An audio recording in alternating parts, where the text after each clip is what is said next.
Decline of the Abbasid Caliphate, 750 to 1258 CE. The Abbasid Caliphate, which once ruled a vast and culturally rich empire, gradually declined due to a combination of internal weaknesses and external threats. Here's a detailed analysis of the factors that led to its fall. Cash 1. Internal struggles and weak leadership. A. Declining authority of the caliphs.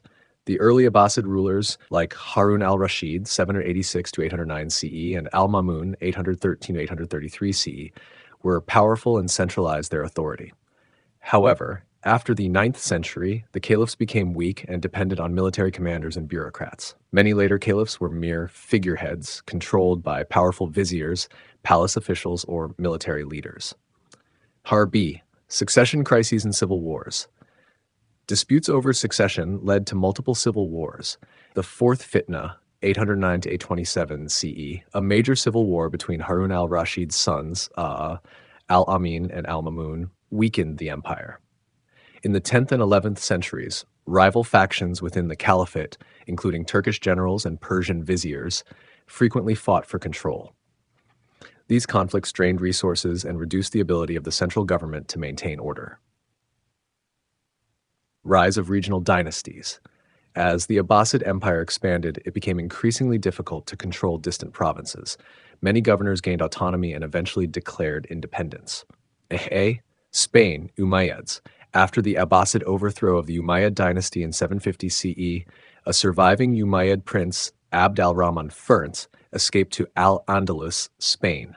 He established an independent Umayyad emirate in Cordoba in 756 CE, which later became the Caliphate of Cordoba, 929 to 1031 CE. The Umayyads in Spain rejected Abbasid authority and became a major rival power. B. North Africa, Fatimids, and Aghlabids. The Aghlabids, 800 to 909 CE, ruled in Tunisia and parts of Algeria, functioning independently while nominally acknowledging Abbasid rule. In 909 CE, the Fatimids, a Shia dynasty, overthrew the Aghlabids and established their own caliphate, challenging the Abbasids' legitimacy. By 969 CE, the Fatimids captured Egypt and founded Cairo, further weakening the Abbasids.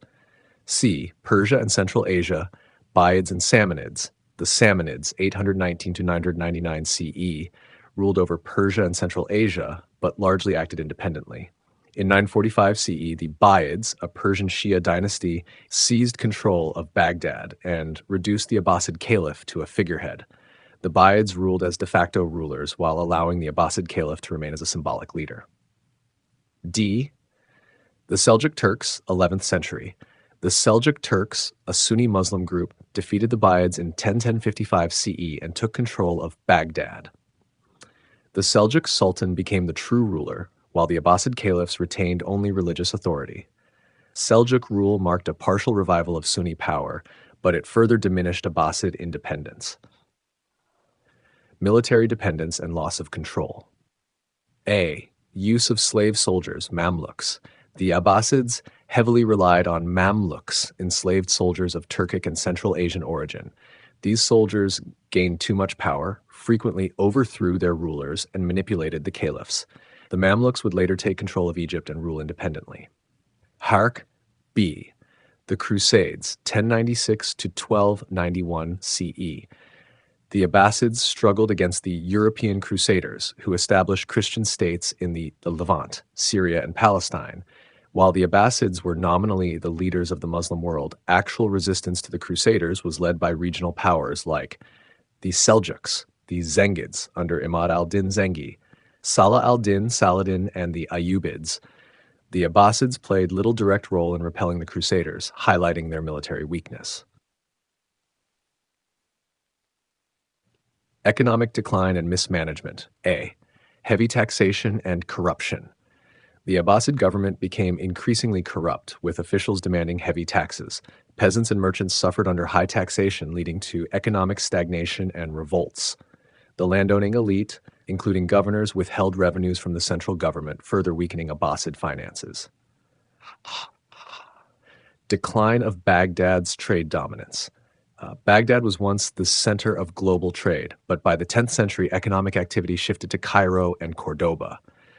The Mongol invasions in the 13th century devastated trade routes, further harming the Abbasid economy. Ba 5. The Mongol invasion and the sack of Baghdad, 1258 CE. Tashtashtir A. The Mongol threat. The Mongols under Genghis Khan began invading the Islamic world in the early 13th century. His grandson, Hulagu Khan, led a campaign against the Abbasids in 1258 CE.